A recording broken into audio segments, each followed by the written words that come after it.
कहते हैं कभी कभी कुछ कहानियाँ सुनना और सुनाना बहुत ज़रूरी होता है।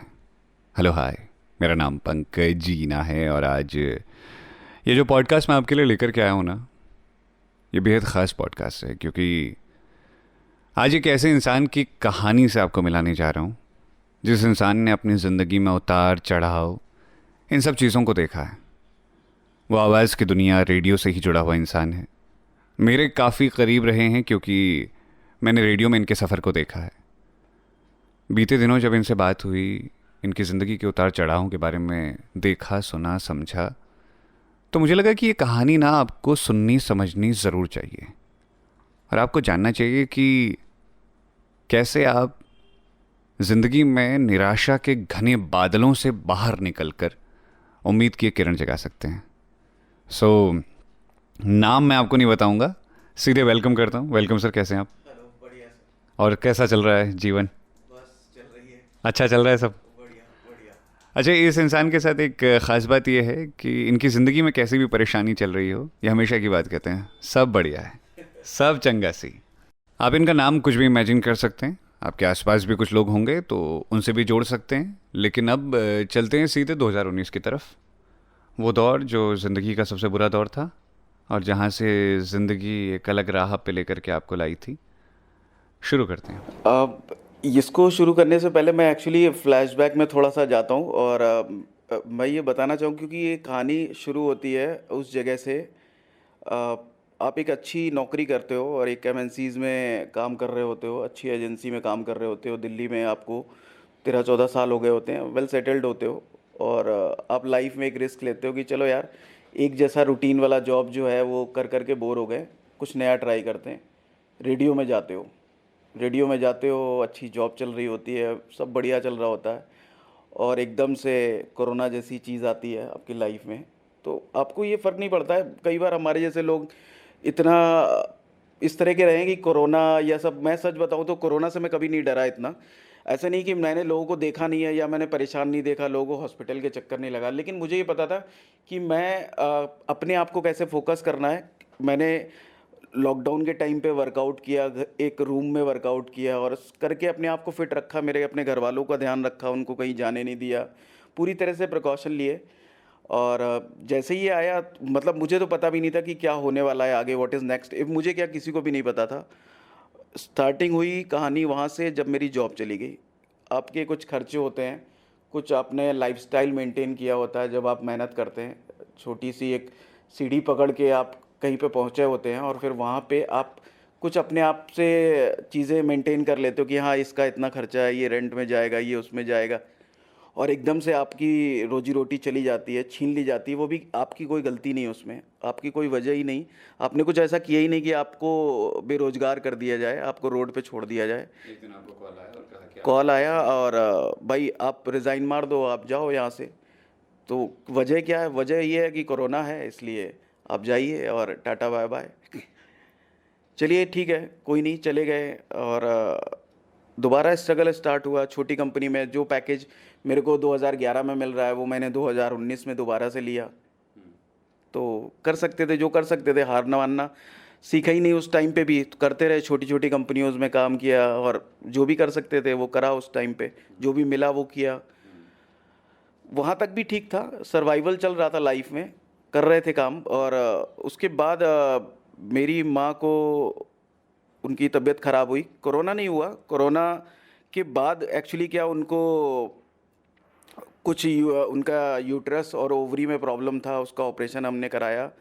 ऑपरेशन कराने के बाद मार्च में उनका ऑपरेशन हुआ। ऑपरेशन करने के बाद शी वॉज़ फाइन, मतलब सब बढ़िया था और ये बिल्कुल ओके थी, कोई प्रॉब्लम नहीं थी। उसके बाद सितंबर में उनको दोबारा से प्रॉब्लम स्टार्ट हुई तो हम लोगों ने चेकअप कराया, फिर कैंसर डिटेक्ट हो गया। कैंसर डिटेक्ट हुआ और उसके बाद से फिर जैसे कहते हैं ना कि हमारी ज़िंदगी का रियल टेस्ट स्टार्ट हो गया अब, क्योंकि आपके घर में आपकी माँ से बढ़कर तो कुछ होता नहीं है। और मुझे नहीं लगता ये मेरे लिए अच्छी बात बोलूँ या बुरी बात बोलूँ, जब तक मैं दिल्ली में था मैंने अपने घर वालों के साथ 13-14 साल तक कभी भी टाइम नहीं स्पेंड किया। तो उस बीमारी ने मेरे को मेरे घर वालों के साथ शायद सबसे ज़्यादा जोड़ा कि मैंने उनके साथ हॉस्पिटल में इतना टाइम बिताया, घर पे बिताया। कीमोथेरेपी के सेशन स्टार्ट हुए, 1 2 3 4 करके हर एक महीने में कीमोथेरेपी होती थी और 12-13 हज़ार रुपए के इंजेक्शन एक लगता था, और फाइनेंशियली बिल्कुल धीरे धीरे माइनस। जैसे एटीएम कार्ड होता है ना, आपने स्वाइप किया और वो उस तरीके से हॉस्पिटल्स में पैसे जा रहे थे। जो भी मेरी सेविंग थी, अच्छा सेविंग में मैं ये भी बोल दूं कि कुछ टाइम पहले ही, 4-5 महीने पहले मेरे सिस्टर की शादी हुई थी, तो हमारे पास जो भी था हमने ऑलरेडी उसमें इन्वेस्ट कर दिया था शादी में। और ये इसमें मजबूरी नहीं कहेंगे, वो हम मेरी एक एक सिस्टर थी, तो हम लोग भी चाहते थे कि अच्छी शादी हो, कोई कमी नहीं रहे उसकी शादी में। तो वो किया, और उसके बाद जब ये दोबारा आया, फिर जब कोरोना हो गया, उसके बाद कोरोना के बाद मम्मी को कैंसर हुआ, कैंसर के बाद ट्रीटमेंट स्टार्ट हुआ, तो हर महीने 1.5 लाख रुपए का, जब कीमोथेरेपी होता तो 1.5 लाख रुपए का खर्चा होता था। और फिर वो 1 महीने बाद फिर दोबारा होता था, फिर तीसरा, फिर 1 महीने बाद फिर दोबारा होता था। चीज़ें चल नहीं रही थी ठीक, और डॉक्टर यही बोल रहे थे कि नहीं, करते हैं, ट्राई करते हैं और हो जाएंगी, ठीक हो जाएंगी। तो हम लोग भी इसी उम्मीद में थे कि वो ठीक हो जाएंगी, हम कर रहे थे ट्राई। इसके साथ साथ मैं बताता हूँ कि मैं, जो मेरी जॉब थी, कभी मैं हॉस्पिटल में रहता था 15 दिन 20 दिन, तो मैं वर्क फ्रॉम होम करता था, हॉस्पिटल में लैपटॉप लेके काम करता था कि मेरी सैलरी आ जाए जिससे मैं कुछ हेल्प कर पाऊँ। तो मैं वर्क फ्रॉम होम कर रहा था, मेरी सैलरी आधी कर दी गई, तो मैंने कहा आधी भी नहीं चाहिए मेरे को, बस मेरे को काम चलता रहे, मेरा सर्वाइवल हो जाए, ठीक है चलेगा। करते करते फाइनली मेरी मम्मी की डेथ हो गई 28 जैन को। 28 जनवरी को मैंने उनको खो दिया। ऑपरेशन हुआ उनका 26 को, और 26 को उनका ऑपरेशन हुआ। डॉक्टर ने बोला ये फाइनल ऑपरेशन करना पड़ेगा उनको बचाने के लिए, और सब कुछ ठीक था। और मुझे बस इस बात का अफसोस रहेगा, मुझे ऐसा कुछ पता नहीं था कि ऐसा कुछ होने वाला है। और ज़िंदगी में सबसे बुरी बात ये होती है कि ना, कोई जाने वाला हो और आपको ये पता ही नहीं हो कि वो चला जाएगा। बहुत सारी ऐसी बातें होती जो अपनी माँ से आप नहीं करते कभी भी, और लेकिन करनी चाहिए, हमेशा करनी चाहिए खुल के। अब मैं ऐसे मिडिल क्लास फैमिली में रहा हूँ, हम लोग अपनी माँ बाप से बहुत ज़्यादा ओपन होकर बातें नहीं करते, सब कुछ नहीं बोलते। लेकिन उस टाइम पे शायद मुझे सबसे बड़ा अफसोस रहेगा, जब वो जा रही थी ऑपरेशन के लिए, उस समय तक मैं उनसे बात कर रहा था। वो बीमार थी लेकिन हम उनसे बात कर सकते थे आसानी से। और जब वापस उनका ऑपरेशन हो गया, ऑपरेशन के बाद तीसरे दिन मेरे को जब न्यूज़ मिली है रात के 3:30 बजे, तो कि वहाँ पे बुलाया गया हॉस्पिटल में। और ये मैं बता दूं कि हमने इलाज में उनके कोई कमी नहीं रखी थी। कानपुर का टॉप का हॉस्पिटल था, और टॉप के डॉक्टर थे जो टाटा इंस्टीट्यूट में काम कर चुके हैं, जो कैंसर का सबसे बड़ा इंस्टीट्यूट है। पैसे की कोई कमी हमने नहीं रखी, सब कुछ किया, बर्बाद होने तक, बर्बाद होने तक। मेरी प्रॉपर्टी थी, ये मेरा खेत है, हमने वो 2 बीघा खेत बेच दिया अपना, कि कहीं पे भी कोई कमी ना हो, कैसे भी करके, मतलब कैसे भी करके अपनी माँ को बचाने के लिए हमने सारे प्रयास किए। 3:30 बजे मेरे को न्यूज़ मिली कि आप आ जाइए वहाँ पे ओटी में। तो ओटी में गए, सीपीआर चल रहा था। मेरी आंखों के सामने मैंने अपने आप को मरते देखा है 2 बार। मुझे लगा कि शायद वो, उनको तो सीपीआर दे रहे हैं, जिस तरीके से ऊपर से नीचे वो वेव्स जाती है ना, उसमें जो ओसीआर यूनिट होता है, जो मॉनिटर होता है उसमें, उस तरीके से मैंने अपने आप को, अपनी हार्ट बीट मूव होते देखी ऊपर नीचे तक। मुझे समझ में नहीं आ रहा था कि मैं क्या करूं, मैं प्रे कर रहा हूं, मैं ब्लैंक हूं। मुझे ये समझ में नहीं आ रहा है कि डॉक्टर कर रहे हैं, सबको पसीने आ रहे हैं, और करीब 15-20 मिनट तक उन्होंने सीपीआर दिया। फाइनली उन्होंने बोला कि सॉरी, कुछ कर नहीं सकते। 3:30 रात की बात है, और मेरे को आधा घंटा, मेरे को ये समझ में आ गया कि मैं बोलूँ तो बोलूँ क्या, किसको बोलूँ और क्या कहूँ फ़ोन करके। मैं, क्योंकि मैंने ये चीज़ कभी इमेजिन ही नहीं करी थी, ना मैं एक्सप्रेस कर सकता था कि मैं कभी बोलूँगा कि मम्मी नहीं है, क्योंकि उनकी कोई एज भी नहीं थी ज़्यादा। तो मैं ये बोल ही नहीं सकता कि मम्मी नहीं रही। तो कुछ समझ में नहीं आया। 1 घंटा मेरे को लगा ये समझाने में, या घर पे बताने में कि हाँ, शी इज़ नो मोर, अब माँ नहीं है, तुम लोग हॉस्पिटल आ जाओ। चली गई वो। उसके बाद हॉस्पिटल में जो होता है, मैं बोलता हूँ कि आप लोग ये सोचते हो ना, हॉस्पिटल में आप अगर पैसे, भगवान जो होता है ना, मतलब डॉक्टर भगवान होते हैं। मैं ये नहीं बोलूँगा, मैं डॉक्टरों को कुछ नहीं बोलता हूँ। लोग बोलते हैं ना डॉक्टर भगवान होते हैं, बिल्कुल भगवान होते हैं, लेकिन उसके लिए आपके पास पैसा होना ज़रूरी है। पैसे वालों के भगवान। पैसे वालों के भगवान। तो कोई डिसरिस्पेक्ट नहीं है उनके लिए, उनकी रिस्पेक्ट है, उन्होंने कोशिश की। लेकिन मैं ये जानता हूँ कि अगर एटीएम मशीन आपको बनना है, और एटीएम मशीन अगर आप आएँ, तभी आप एक अच्छा इलाज करा सकते हो। अगर नहीं है तो कैंसर का इलाज आज भी नहीं है। आप बोलते हैं ना लोग कि कैंसर तो अरे ट्रीटमेंट हो जाता है। कैंसर आपने देखा होगा, युवराज सिंह ठीक हो गए कैंसर से, सोनाली बेंद्रे ठीक हो गई, बहुत सारे लोग ठीक होते हुए आपके दिखेंगे। लेकिन एक बार सोच के देखिएगा, उनके पास पैसा है और एक नॉर्मल आदमी के पास पैसा कितना होता है। अगर नहीं है तो अगर आप ये सोचते हैं ना कि आप बहुत ब्लेस्ड हैं, अगर आप बहुत ब्लेस्ड हैं और बहुत आप लकी हैं तो ही आपकी लाइफ में कुछ हो सकता है, वरना मतलब मैं तो कहूँगा कि ऊपर वाले पे ही छोड़ देना चाहिए। मेरे को कई बार मेरे पापा ने भी बोला कि नहीं यार वो अब मुझे नहीं लगता वो ठीक हो पाएंगी। तो मैंने उनको बोला कि ऐसे कैसे नहीं ठीक होंगी यार, सब लोग ठीक होते हैं, देखो युवराज सिंह ठीक हो गया। हम लोग उनका एग्जाम्पल देते हैं, उन बड़े लोगों का जिनके पास करोड़ों रुपए अरबों रुपए हैं। हम उनको नहीं देखते जो हर रोज़ कैंसर हॉस्पिटल में ना मर जाते हैं, सरकारी वाले में और प्राइवेट में। आप देखो जिनके पास पैसे नहीं है, 12,500 का एक इंजेक्शन कैसे अफोर्ड करेगा कोई बंदा। तो चीज़ें हुई, खैर कहानी यहाँ पे ख़त्म नहीं हुई, यहाँ पे कहानी ख़त्म नहीं हुई। मेरी माँ की डेथ हुई 28 जन को। मैंने जो छोटे छोटे ऑफिसेज में काम कर रहा था, एक और ऑफिस था और वो मैंने ज्वाइन किया लखनऊ में वापस। मैंने उसके बाद, जिसे कहते हैं ना, मरने के बाद भी मैंने अपने आप को रेस्ट नहीं दिया, क्योंकि मैंने सोचा कि चलो काम करते हैं, वापस ट्रैक पे आते हैं, सब चीज़ें ठीक हो जाएंगी, डिप्रेशन वगैरह नहीं होगा। फिर उसके बाद जब दोबारा काम स्टार्ट किया और मेरे को सैलरी नहीं मिल रही थी, क्योंकि मैंने मम्मी के इलाज के लिए उनसे कुछ पैसे लिए थे, तो मेरे को सैलरी नहीं देते थे। उन्होंने बोला था कि एक छोटा सा अमाउंट है, वो बाकी तुम्हारा एडजस्ट हो जाएगा। तो मैंने उनसे सैलरी ली भी नहीं। और उसके जस्ट 1 महीने बाद 28 मार्च को मेरे छोटे भाई ने सुसाइड कर लिया। उसने खुद को आग लगा ली। और घर में अकेला था वो कभी अकेला रहा ही नहीं, घर का पैम्पर्ड चाइल्ड। उसको सब लोग बहुत प्यार करते थे, और मतलब मेरे लिए वो बच्चे की तरह ही था, क्योंकि मेरे सामने वो पैदा हुआ, मैं छोटा था, लेकिन मैंने उसको गोद में खिलाया। तो मेरे लिए वो था कि उस मोमेंट से तो मेरे लिए गुजरना, भगवान न करे कभी कोई गुजरे। और उसने किया ये सब। अब सोचिए आपके घर में इतना कुछ होता है। मेरी मजबूरी ऐसी थी कि मेरा भाई ने आग लगा ली, उसके बाद भी मैं हॉस्पिटल जाता हूँ और मैं दूसरे ही दिन मैं वापस ऑफिस आ जाता हूँ, क्योंकि जो मैंने पैसे लिए मेरे को वो चुकाने हैं। मैं वापस आता हूँ और दोबारा अपनी नौकरी स्टार्ट करता हूँ। भाई एडमिट है, 20 दिन तक वो एडमिट रहता है और उसके बाद उसकी डेथ हो जाती है। मैं दोबारा आता हूँ, 2 दिन 13वीं में रुकता हूँ और उसके बाद वापस ऑफिस ज्वाइन करता हूँ। मतलब मेरे पास रोने का भी टाइम नहीं मिला मुझे। मैं ये बोलूँगा कि शायद इसमें मैं अपने आप को भी ब्लेम करता हूँ कि शायद अगर वो डिप्रेशन में था मम्मी की वजह से या कुछ था, तो मुझे वहाँ रहना चाहिए था। लेकिन मुझे एक, जैसे मेरा ज़मीर था कि अगर मैंने किसी से पैसे लिए तो मुझे वो वापस चुकाने हैं, काम करके या कैसे भी। मैंने कभी ये सब फेस ही नहीं किया, तो मुझे लगा कि यार ये करना ठीक रहेगा।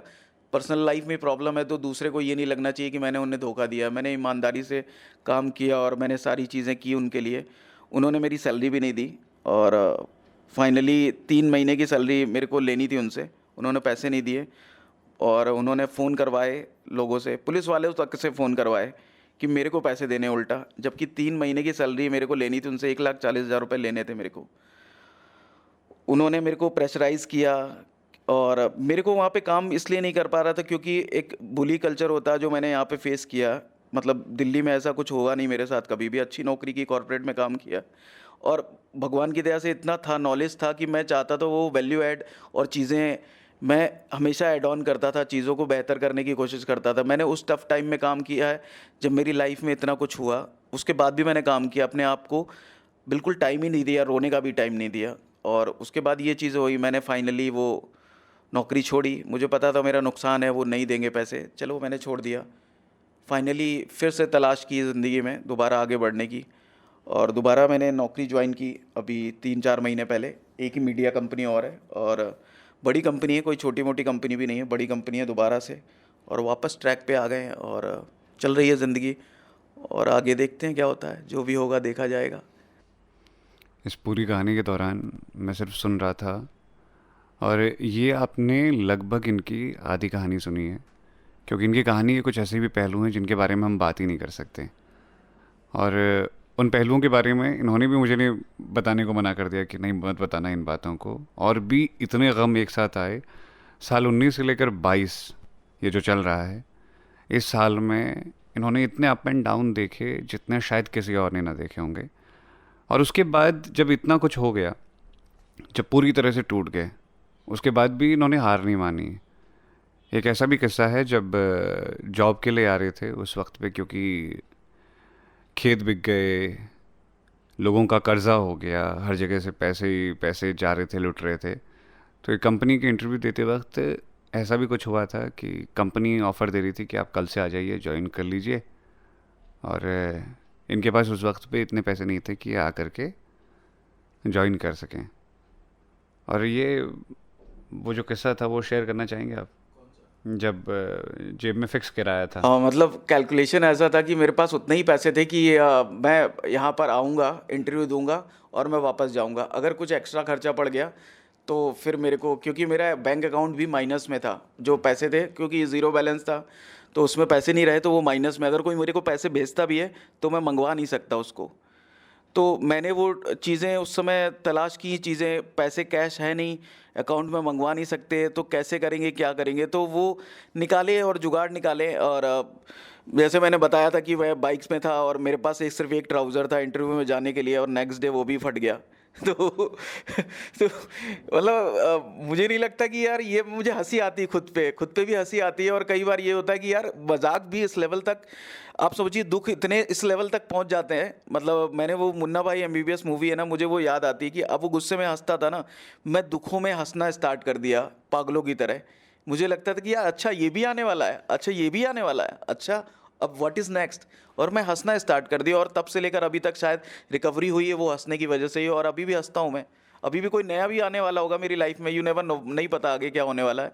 तो मैं हंसना ही, मुझे हंसना ही है, क्योंकि मेरे पास ऑप्शन ही नहीं रहा रोने का अब। तुम ज़िंदगी के छोटे छोटे गमों में हार जाते हो, तुम्हें लगता है कि यार यहीं पर ही सब कुछ ख़त्म हो गया, एक इंसान छोड़ के चला गया, यहाँ माँ चली गई, भाई चला गया, और भी कुछ लोग हैं जो छोड़ के चले गए जीवन में, और ऐसे मुश्किल दौर पे छोड़ के चले गए, और साथ में मुसीबतें भी देके ढेर सारी। लेकिन उसके बाद भी ये बंदा हारा नहीं, और उसके बाद उसने अपनी ज़िंदगी को दोबारा से ट्रैक पे लाना शुरू किया है। मैं ये नहीं कहूँगा कि अब ये पूरी तरीके से ठीक हो गए हैं, रिकवर हो गए हैं, लेकिन अभी दोबारा से ट्रैक पे ला करके लड़ना शुरू कर चुके हैं। और ये कहते हैं कि हार नहीं मानेंगे भाई कभी, चाहे कुछ भी हो जाए। दुनिया में अप एंड डाउन तो चलता रहता है, लेकिन जितना अप एंड डाउन इनकी ज़िंदगी में है ना, मुझे लगता है किसी और की ज़िंदगी में होगा तो वो हार जाएगा। उसके बस की ना तो आगे कुछ करने की होगी, ना वो कभी हिम्मत कर पाएगा। मतलब मैं आपको नॉर्मल बोलूँ ना, मैं नॉर्मल इंसान की बात करूँ, मेरे जैसे इंसान की भी मेरी ज़िंदगी में भी बहुत उठापटक रही इस बीच में, लेकिन ऐसा नहीं रहा, कुछ इतना मुश्किल नहीं रहा। और अब आपका गम देख करके मुझे ना कल से ऐसी मतलब इंस्पिरेशन मिली है कि यार भाई मेरी ज़िंदगी में क्या कमी है, मेरी ज़िंदगी में तो सब कुछ है। और उसके बाद भी जब ये इंसान इतने गमों के साथ मुस्कुराते हुए मिल सकता है, कैसे बढ़िया, सब ठीक है, ऐसा आपका वो जो बिहेवियर है, मतलब उससे बहुत कुछ सीखने को मिलता है यार। आपके दिमाग को आप जैसे ट्रेन कर लेते हैं, मैंने वो हमेशा देखा। और कई बार ये होता है कि अब हमेशा ना एक बुक होती है ना जिसके पन्ने पलटते हैं, तो मैंने हमेशा वो बिलीव किया कि अगर एक पन्ना ख़त्म होगा तो व्हाट इज़ नेक्स्ट, वो नेक्स्ट पन्ना तो देख लो। यू नेवर नो, सुसाइड का बहुत बार ख्याल आया, ऐसा नहीं कि आया नहीं, बहुत बार आया कि यार ख़त्म करते हैं खेल, और क्या है यार इसमें, मेरे लिए कुछ बचा ही नहीं है, क्या करूँगा मैं लाइफ में, मेरी माँ चली गई, भाई चला गया, कुछ है ही नहीं। लेकिन मैंने कहा वेट, अभी आपका जो आपके फादर हैं वो बुज़ुर्ग हैं, और आपका एक छोटा भाई है, आपकी सिस्टर है, आपको, आप जब जाते हो ना इस दुनिया से, आप खुद नहीं जाते हो, आप ना जो लोग आपसे जुड़े होते हैं ना, आप उनको लेके चले जाते हो, जिंदा होते हुए भी आप उनको मार देते हो। कभी भी वो नहीं करना है ज़िंदगी में किसी को। हाँ यार, लोग जो बहुत जल्दी हारने का फैसला कर लेते हैं, उनको ऐसे इंसान से सीखना चाहिए जिसने अपना सब कुछ खोया, उसके बाद भी कहा नहीं बे, आओ मुसीबतों, आओ लड़ूंगा मैं तुमसे। हारेंगे नहीं दोस्त, चाहे कैसी भी मुसीबत हो जाए, हारेंगे नहीं। मुश्किलें बहुत आएंगी पर लड़ेंगे, डट के खड़े रहेंगे। हाँ क्या बात है यार, मतलब salute to you, salute to your story. और मैं यकीन मानो कि मतलब मेरे पास वर्ड्स नहीं है इस चीज़ के लिए, और मैं ना समझ भी नहीं पा रहा हूँ कि मैं इसको कैसे क्या कहूँ। बस इतना कहूँगा कि मैं अब ज़िंदगी में कभी भी अलग अलग सिचुएशन से गुजरूंगा, क्योंकि गम तो आएंगे, ये तो मुझे पता है, और वो ज़्यादा नहीं, ना ज़्यादा ना कम, वो अपने हिसाब से ज़रूर आएंगे। तो मैं उन गमों पे उस वक्त पे इस ख्याल को रखूँगा कि यार एक बंदा था जिसने सब कुछ हार के बाद भी दोबारा से शुरुआत की। और वो बातें तो अभी हम ऑन एयर लाए नहीं हैं, या फिर आप इस ऑडियो में सुन ही नहीं रहे हैं, जो रियल बातें इसके अलावा भी हैं जिन चीज़ों को हम बता नहीं सकते, क्योंकि मुझे लगता है कि हर एक चीज़ जाननी ज़रूरी नहीं होती। आप इतनी ही कहानी सुन करके समझिए कि कितनी मुश्किलों से ये इंसान गुजरा होगा, उसके बाद भी इंसान कहता है कि हम दोबारा से लड़ेंगे, दोबारा से खिलाएंगे अपने आप को। तो ये कहानी है, और ये कहानी उम्मीद है कि आपकी ज़िंदगी में बहुत बड़ा असर लेकर के आएगी। तो अपनी ज़िंदगी में इस बात को उतारिएगा, शुक्रिया शुक्रिया हमें से बात थैंक यू, करने के थैंक लिए यू। यार। अरे नहीं, मतलब बिल्कुल आपका कमाल। शुक्रिया। बल्कि मुझे तो एक्चुअली ये बात शेयर करने में मुझे कोई मनाही नहीं है, क्योंकि मैं जानता हूँ कि मैं, जैसे हम मूवीज़ देखते हैं ना, मूवीज़ देख के लोग सोचते हैं ना कि हाँ, ये पिक्चर में देख के कुछ इमोशनल देखते हैं तो हमारे आंसू आ जाते हैं। हाँ। जब आप रियल में देखते हो तो आपको ये समझ में नहीं आता, अरे ये सब तो मूवीज़ में दिखाते थे, ये रियल में कैसे हो सकता है। और वो मेरे साथ हो रहा था। तो मुझे समझ में नहीं आ रहा था, मेरी लाइफ मूवी में चल रही है क्या, या ये एक मूवी चल रही है क्या, पिक्चर अरे चल रही है, ये भी होगा, अच्छा ये भी होगा। और तो ऊपर से उधार लेने वाले अलग उधार लेने वाले अभी भी है, और वो चल रहा है। कि और भाई हाँ, मेरा पैसा दिया नहीं तो अभी तक। पैसे के लिए अभी आप देखा ही था ना, अभी थोड़ी देर पहले थोड़ी देर कॉल आया पहले था। भी कॉल और आया था एक। कॉल आ रहे हैं इसी तरह के, क्रेडिट कार्ड है और ये वो, अच्छी लाइफस्टाइल जो मेंटेन किया है वो अब आप बोल सकते हो कि हाँ, पहले इतना नहीं करना चाहिए था, लेकिन किसी को जब पैसा भी होता है नहीं तो पता होता इंसान उस वक्त पे थोड़ी सोचता है कि यार ये नहीं किसी को करेंगे, नहीं वो पता नहीं था। करेंगे। और मतलब उसके बाद बात ये थी ना कि जब आप बहुत एक अच्छी लाइफस्टाइल जी रहे थे बिल्कुल, दिल्ली जैसे शहर बिल्कुल, में, बिल्कुल, उसके बाद आप छोटे शहर में आए, वहां बिल्कुल, भी एक अच्छी लाइफस्टाइल जी बिल्कुल, रहे थे। बिल्कुल, और उसके बाद आपने क्या किया कि जब सब कुछ छिन गया, सब कुछ लूट गया, जेब में कुछ नहीं रहा, उसके बाद उतने में भी एडजस्ट किया। बिल्कुल, उतने में भी एडजस्ट किया। जब जेब में पैसे नहीं थे, शहर आए, चंद कपड़े थे अपने बिल्कुल, पास पड़े हुए, उन कपड़ों के साथ ही गुजारा निकाला बिल्कुल। और उन्हीं के साथ आगे बढ़ते गए। अरे यार आसान थोड़ी होता है बस इतना कुछ कर जाना। मैंने मतलब वेट किया मैंने वेट किया एक महीने तक सैलरी आएगी वेट किया कि सैलरी आएगी तो मैं ऑफिस के लिए कपड़े तो सैलरी के लिए अकाउंट नया खुलवाया होगा फिर। सैलरी के लिए अकाउंट खुलवाया, तो मैं वेट कर रहा था कि सैलरी आएगी जिससे मैं कपड़े खरीदूंगा। मेरे जूते खराब हो गए थे, सड़ गए थे, तो मैंने कहा नए जूते खरीदूंगा तो कम से कम ऑफिस में थोड़ा ठीक दिखूंगा, अरे लोग ऐसा नहीं यार। सोचेंगे कि यार कितना अजीब सा लग रहा है ये। अच्छा, लोग बड़ी आसानी से जज कर जज लेते करते हैं, हैं बिल्कुल, किसी को कि अरे देखो बिल्कुल, इसने ऐसे बिल्कुल, कपड़े पहने, इसने वैसे बिल्कुल, कपड़े पहने, बिल्कुल। लेकिन कभी कोई अंदर झांकना नहीं नहीं, चाहेगा। नहीं, और क्यों? आपके साथ ऐसा हो चुका है क्योंकि जी। लोगों ने कहा कि अरे देखो कैसे कपड़े क्यों पहन का के आए। कोई जवाब नहीं है किसी के पास। आपसे कभी कोई क्यों पूछेगा नहीं, क्योंकि हमारे यहाँ पे ना सबसे पहले लोग जज करते हैं। कपड़ों से, हाँ, चेहरे से, हाँ, सबसे रंग पहले से। लोग जज करते हैं। क्या यार। तो खैर यही उनको है छोड़ जिंदगी। देते हैं, वो तो उनका काम है, अपना काम है बस। पर ये आगे। सोचो ना, ये कितने लोगों की कहानी है, हाँ, कितने लोग इस कहानी से तो नहीं गुजरे होंगे, और हो सकता है अगर गुजरे भी होंगे ना तो उनको हिम्मत मिलेगी कि बिल्कुल, भाई बिल्कुल। ये आदमी उठ गया, अब हम भी उठेंगे, हम दोबारा से लड़ेंगे। तो गुड लक आपको, आप अपनी ज़िंदगी में अच्छा करिए, बेहतर करिए, और मैं दुआ करूँगा कि आपकी ज़िंदगी में मुश्किलें कभी ना आएँ और सब कुछ अच्छा रहे। शुक्रिया।